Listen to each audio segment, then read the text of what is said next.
Salam edukasi dari Edunesiania.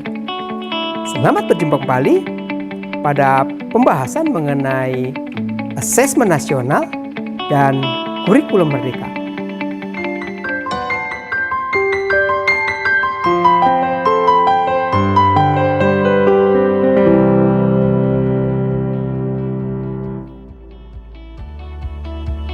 Mari kita bahas lebih detail lagi. Kali ini kita berdiskusi tentang hubungan antara kurikulum merdeka dengan asesmen kompetensi minimum. Untuk memulainya, mari kita lihat soal berikut. Pada soal ini ditampilkan sebuah kasus mengenai dekomposisi.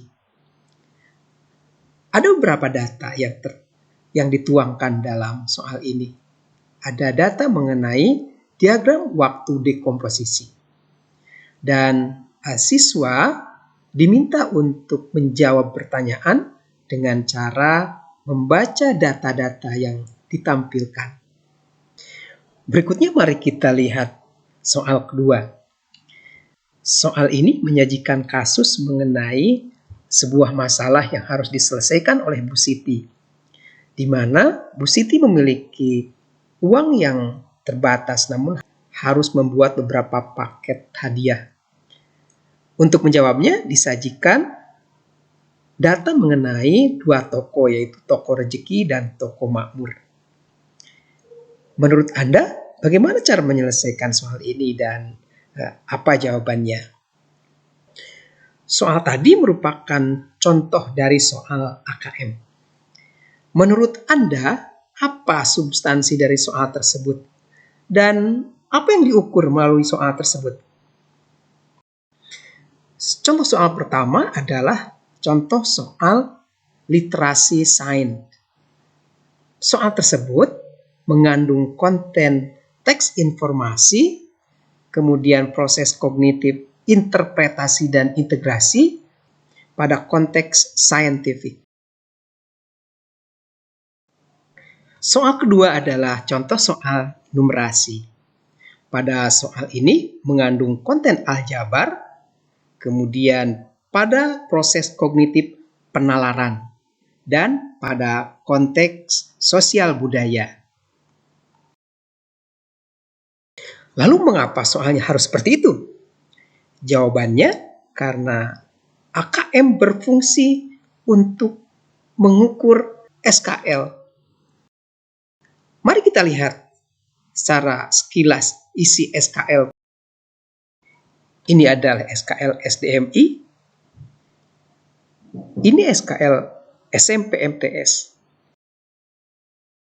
Dan ini SKL SMA MA.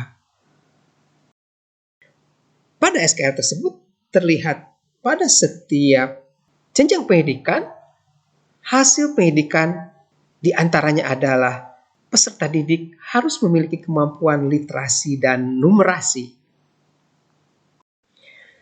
Klausul-klausul tadi tercantum dalam SKL, yaitu Permendikbudristek nomor 5 tahun 2022. Dan klausul-klausul tersebut tidak tercantum secara tersurat pada dokumen SKL lama, yaitu Permendikbud nomor 20 tahun 2016. Ini berarti bahwa terdapat penegasan pada SKL baru yang menyertai kurikulum merdeka bahwa literasi dan numerasi merupakan muatan utama dalam kurikulum merdeka yang harus dicapai di setiap akhir jenjang pendidikan. Selanjutnya, bagaimana strategi pencapaiannya? Sebelumnya, kita harus memahami bahwa SKL dalam kurikulum merdeka dijabarkan ke dalam capaian pembelajaran atau CP. Kemudian, satuan pendidikan menerjemahkan CP ke dalam tujuan pembelajaran atau TP dan diurut menjadi alur tujuan pembelajaran atau ATP. Dan selanjutnya, guru melaksanakan proses pembelajaran dalam upaya mencapai TP-TP tersebut. Jadi, fokus strategi pencapaian SKL ujung tombaknya pada pelaksanaan pembelajaran.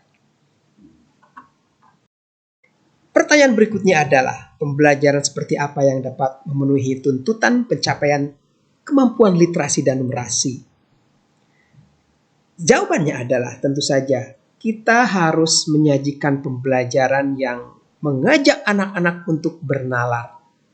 Baik menalar secara induktif, mulai dari mencari informasi, memilih informasi, mengolah informasi, menyimpulkan dan menyajikan.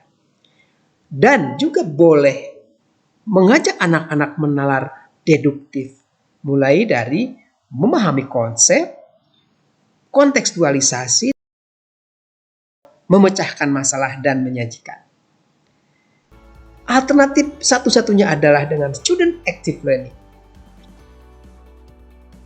Menurut hasil penelitian, active learning dapat berdampak terhadap ingatan sebanyak 70% sampai 90%. Serta dapat meningkatkan kemampuan penalaran sampai ke tingkat analisis, mendefinisikan, mengkreasi, dan mengevaluasi. Berdasarkan hal itu, maka kita dapat menyimpulkan bahwa pembelajaran pada kurikulum Merdeka harus diproyeksikan untuk mencapai standar kompetensi lulusan. Salah satunya adalah literasi dan numerasi yang akan diukur melalui AKM. Demikian tadi pembahasan mengenai hubungan antara kurikulum Merdeka dengan asesmen kompetensi minimum. Kita masih punya 2 pembahasan berikutnya, yaitu hubungan antara kurikulum Merdeka dengan survei karakter dan hubungan kurikulum Merdeka dengan survei lingkungan belajar. Selamat berjumpa lagi di pembahasan berikutnya. Salam edukasi dari Indonesiania.